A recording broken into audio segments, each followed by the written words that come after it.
Salve, salve, galera! Como vocês estão? Espero que tenham passado uma semana boa. Já estamos chegando novamente, né? No fim de semana. E hoje, dando continuidade nos nossos estudos sobre o continente africano, eu vou seguir a apostila aqui para a gente focar um pouquinho mais e delimitar melhor o nosso objeto de estudo. Porque quando falamos de continente africano, é um assunto muito amplo, né? Então, vou estar trazendo aqui a partir da apostila para vocês, assim fica mais fácil para vocês acompanharem também. Então, iniciando aqui a introdução, na semana passada nós já falamos sobre os aspectos físicos do continente, né? E hoje, dando continuidade, então a gente vai aqui dando uma olhada na apostila e vendo o que está faltando. Então, iniciando aqui na apostila, a introdução diz assim: para compreender a complexidade do continente africano, é necessário sair do senso comum. O que é o senso comum, né? Quando a gente pensa sobre continente africano, o que vem na nossa mente? E o que vem na nossa mente é algo que nós pensamos sobre isso, né? Que nós chegamos nessa conclusão sozinhos, ou algo que foi socialmente construído, midiaticamente construído, né? E colocado na nossa mente de que o continente africano é assim. Então, normalmente, né? Quando eu faço essa pergunta para os alunos, as respostas são... Quando eu pergunto, né, quando eu falo em continente africano, o que vem na mente de vocês? Eles sempre relatam as mesmas coisas, né? Fome, pobreza, aquelas pessoas bem magrinhas, daquelas fotos bem devastadoras, né? Que para mim, assim, é inadmissível que com a quantidade de alimento que a gente produz hoje a nível de mundo, existam pessoas passando fome, né? Mas aí o continente africano, ele é um continente muito complexo e para a gente entender essa questão da fome, né? A gente precisa de vários elementos e várias contextualizações para a gente compreender esse processo. Mas a África, ela vai muito mais, né? Vai muito além disso, que é o que a apostila está trazendo aqui para nós. Então, a gente precisa sair desse senso comum, se desprender disso e olhar com atenção a formação dos povos que lá habitam.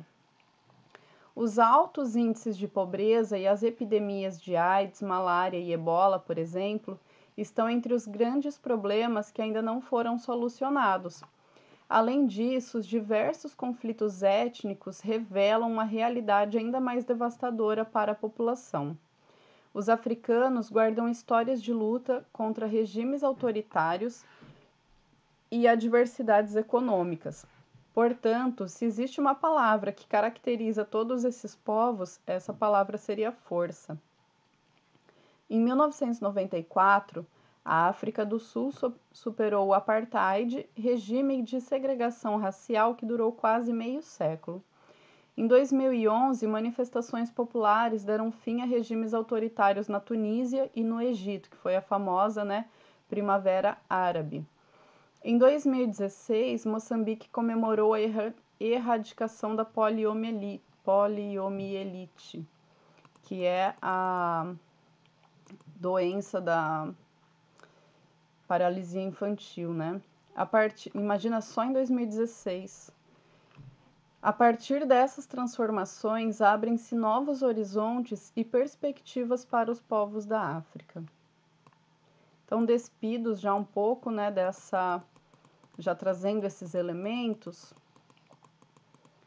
nós temos uma frase aqui do ladinho que para mim é bastante forte, né? Paz no mundo exige justiça no mundo. A gente só vai ter paz quando não existirem pessoas com fome, quando não existirem pessoas subempregadas e desempregadas, né? Pessoas sem renda, pessoas vivendo com menos abaixo da linha da pobreza, quando todas as pessoas tiverem pelo menos o acesso a uma vida digna, né? Só assim a gente vai ter paz. Enquanto não existir justiça, a gente vai ter muitas guerras ainda, infelizmente. Então, para nós iniciarmos aqui, vamos ler o texto sobre a questão dos refugiados africanos, que é uma questão que está em pauta aí já há muitos anos, né? Vários anos já que tem acontecido esse processo de imigração do continente africano, principalmente para a Europa, né? E os europeus se fechando para a população africana, sendo que há centenas de anos atrás, né, eles estavam colonizando e explorando esses territórios. Extorquindo, na verdade, né? Exaurindo as riquezas, enfim. De onde vêm os refugiados africanos? Segundo a Organização Internacional para Migrações, OIM, em 2015, mais de 200 mil pessoas entraram ilegalmente na Europa cruzando o Mar Mediterrâneo. Mais de 2 mil delas não sobreviveram à perigosa travessia.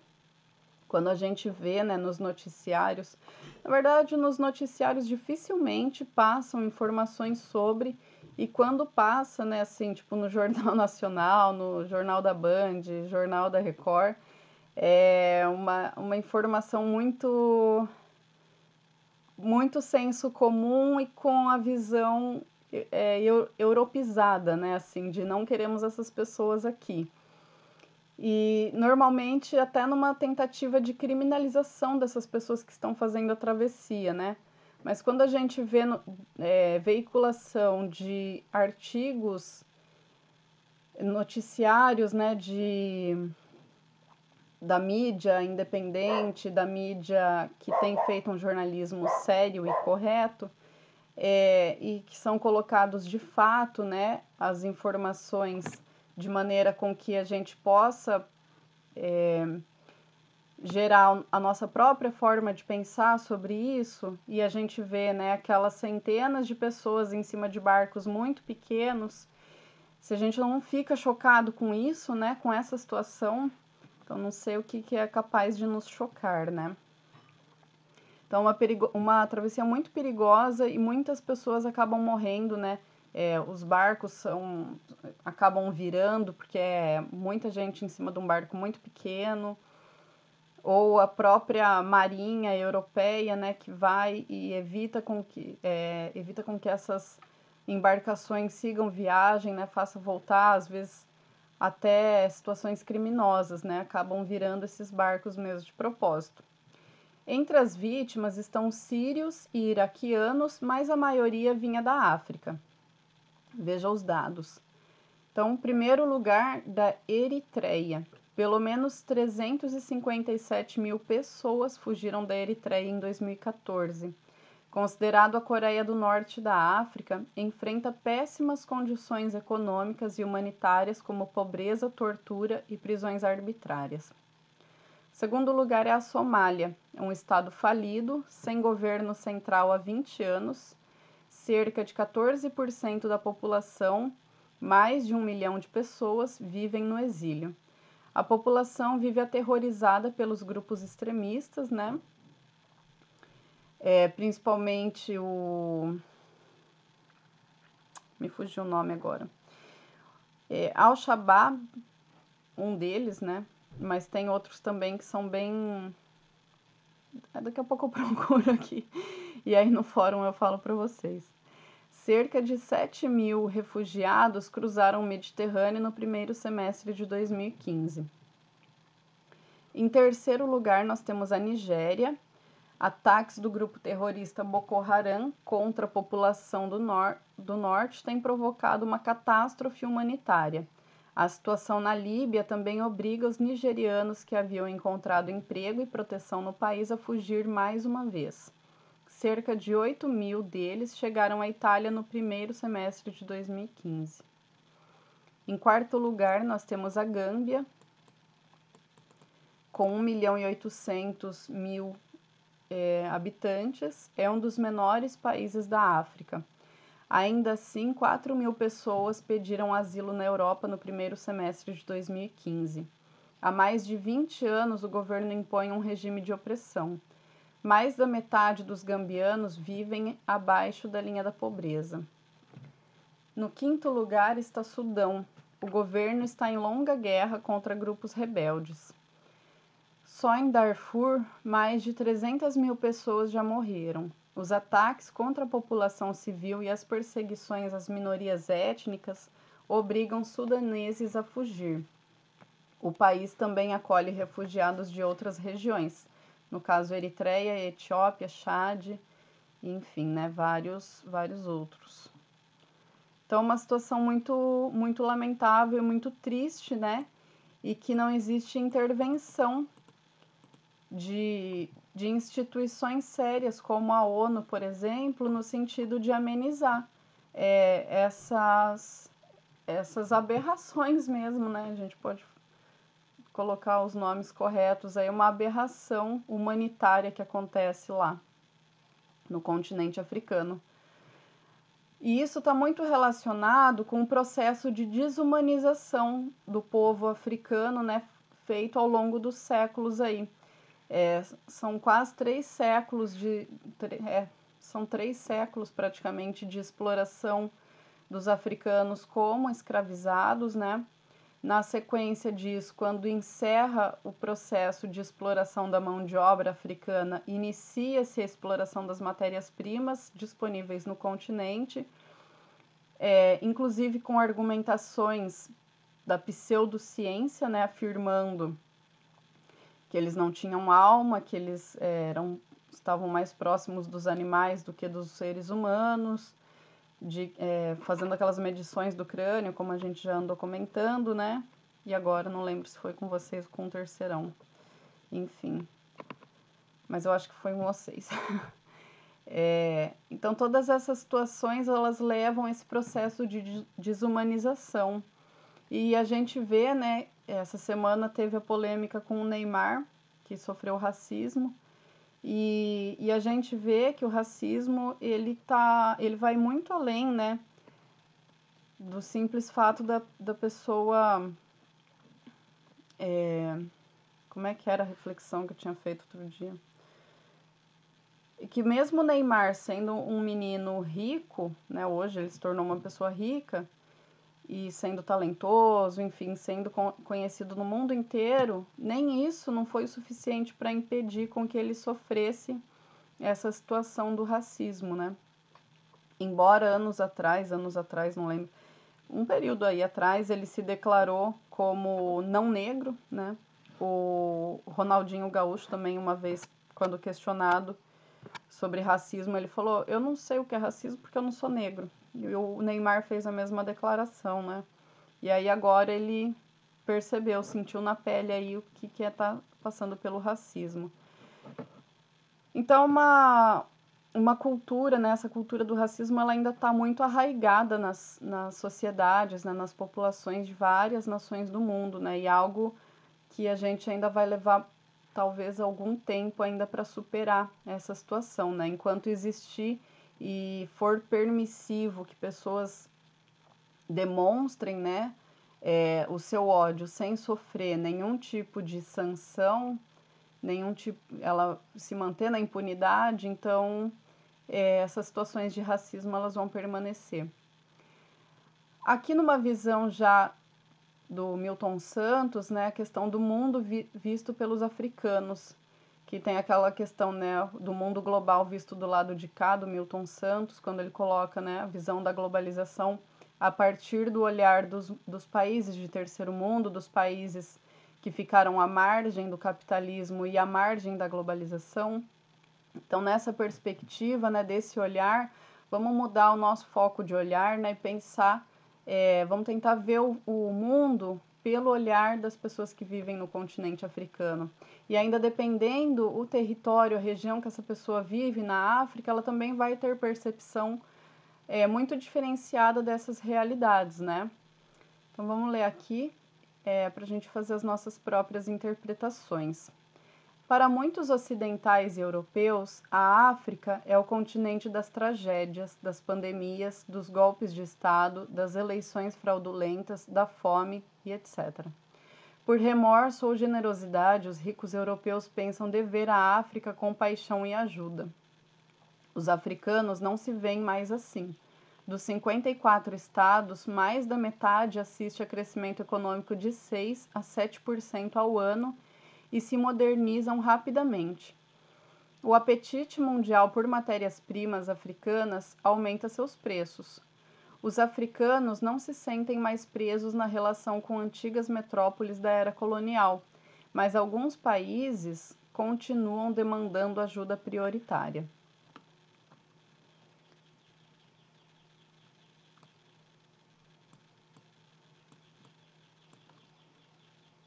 Então, aqui, né, desse texto, o que a gente pode extrair?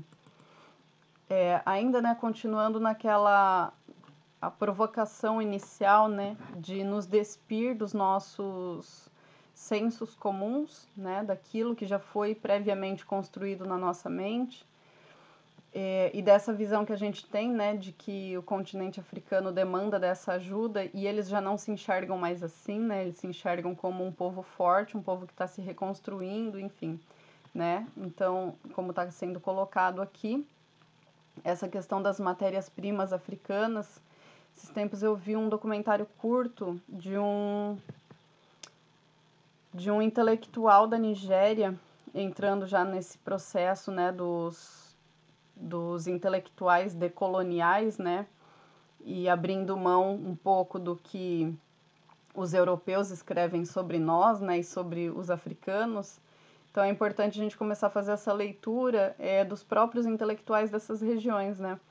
E aí eu estava vendo o documentário dele e ele falando disso, né, da importância do reconhecimento desses recursos e de perceber como eles detêm alguns dos minérios, né, e que são largamente, amplamente utilizados, principalmente pela indústria de tecnologia, e que só eles possuem, né, e que isso precisa chegar na ponta, que é o aumento do valor, né, para evitar e reduzir a exploração da mão de obra mal paga, né, e da mão de obra infantil, inclusive. Essas crianças elas precisam ir para a escola, né. O que mais aqui que a gente pode falar? Bom, aqui tem uma orientação, vamos dar uma olhadinha. A gente já comentou tudo isso. Então, dando sequência aqui. Natureza e sociedade. Com mais de 30 milhões de quilômetros quadrados, equivalente a quase um quarto da superfície emersa terrestre, o continente africano é composto de 54 países independentes, sendo que 80% de suas terras estão na zona intertropical do planeta, ou seja, né, entre os trópicos de Câncer e de Capricórnio, como a gente pode observar no mapa aqui ao lado. Então aqui, né, o trópico de Capricórnio e o trópico de Câncer e algumas terras no hemisfério norte, uma porção menorzinha aqui no hemisfério sul. Relevo e hidrografia a gente já comentou, né, na semana passada, então vou passar. As vegetações, né, os climas. Aqui esse texto eu acho importante a gente dar uma lida. Então vamos lá. A origem da humanidade na África, uma só espécie. Esses tempos eu estava professora, né, estava sempre lendo artigos novos e olhando, sempre atenta nas revistas de ciências, o que está circulando, o que está sendo dito, o que está sendo produzido pela academia, pela equipe de cientistas a nível de mundo, né? E estava vendo um projeto de genética e que eles colocavam sobre a genética das populações das diversas regiões do planeta, né? Pegando essa informação da origem da humanidade no continente africano e que daí era um artigo, eu queria até achar ele de novo, um artigo científico assim que o racismo ele é injustificável porque todos nós descendemos dos povos africanos, né? Uns mais, outros menos, mas todos nós descendemos. E aí pegava, inclusive, os povos ditos arianos, né? Aqueles loirinhos do olho azul lá da Alemanha, que se declararam, né? Durante séculos aí como racistas. Durante séculos é ótimo, não faz tanto tempo assim, mas pelo menos um século, né? Porque essa questão do racismo permanece em uma parte da população, ficou enraizada, né? Principalmente nas populações mais velhas. E daí pegava essas pessoas, né? E foi feito o exame da genética. E aí colocava assim as porcentagens, né? Através desse projeto Genoma, as porcentagens da origem, né, dessas pessoas. E aí muita gente lá assim que falava assim: você acha que você tem alguma porcentagem da sua genética que seja de origem africana, né? A pessoa: não, eu sou 100% ariano, né? E aí ia ver assim 30%, 20%, né, da genética da pessoa como africana. E as pessoas ficavam espantadas na hora da leitura do resultado, né? Então vamos ler o textinho aqui e depois a gente comenta um pouquinho mais. A origem da humanidade na África, uma só espécie. A mais antiga espécie de hominídeo foi o Australopithecus, que surgiu no sul da África há cerca de 3 milhões de anos. Esse nosso possível ancestral tinha algumas características semelhantes ao homem moderno e criou o primeiro instrumento. Quem já assistiu aquele filme 2001, A Odisseia do Espaço, né, vai lembrar dessa cena aí da criação do instrumento. Dizer hoje em dia que existem raças humanas explica em demonstrar a existência de grupos distintos, possuidores de traços comuns entre si e de particularidades que não se encontram em nenhum outro grupo. É claro que entre um senegalês, um cambojano e um italiano existem diferenças físicas, cor da pele e dos olhos, tamanho, textura do cabelo e etc. Mas hoje em dia já sabemos que o patrimônio genético dos três é extremamente próximo. A descoberta dos grupos sanguíneos, variação de enzimas, sequência de DNA, anticorpos e tantas outras, inclusive as mitocôndrias, né? Eu achei fantástico quando eu descobri que as mitocôndrias elas são passadas apenas pelas mulheres e a gente tem só 7 variações de mitocôndrias no mundo. Assim, para mim foi wow, né? Aquele meme do cara assim com o cérebro, né, expandindo, virando o universo. Foi o que aconteceu comigo. Anticorpos e tantas outras puseram em evidência o parentesco dos homens entre si e sua extraordinária diversidade. Assim, o homem saiu da África e chegou à Ásia e de lá para a Oceania, Europa e por fim para a América. Nas regiões menos ensolaradas, a pele negra começou a bloquear demais os raios ultravioleta, sabidamente nocivo, mas essencial para a formação da vitamina D, necessária para manter o sistema imunológico e desenvolver os ossos. Por isso, as populações que migraram para as regiões menos ensolaradas desenvolveram pele mais clara para aumentar a absorção de raios ultravioleta. Portanto, a diferença de coloração da pele indicaria simplesmente que a evolução do homem procurou encontrar uma forma de regular nutrientes. Então, a gente interessante esse abraço na biologia, né, que a geografia dá nesse momento e que nos traz aí informações, né, sobre esse processo natural e que milhares de anos, né, de distanciamento do continente africano leva à transformação desses traços e adaptação para as várias regiões do planeta, né? Aí a gente pega os asiáticos, por exemplo, que têm traços muito parecidos com os indígenas americanos, né? Os povos ameríndios, e a gente pega os americanos do norte, os americanos da região da América do Sul, os traços parecidos, mas o tom da pele é diferente, né? Então, tudo isso, assim, é bastante curioso, né? Como a gente vai observando essas transformações. Bom, vou deixá-los por hora e aí a gente continua durante o fórum. Vou deixar alguns exercícios aqui da página. Vamos chegar lá, calma aí. É muito texto para pouco exercício. Travou. Vamos, minha filha.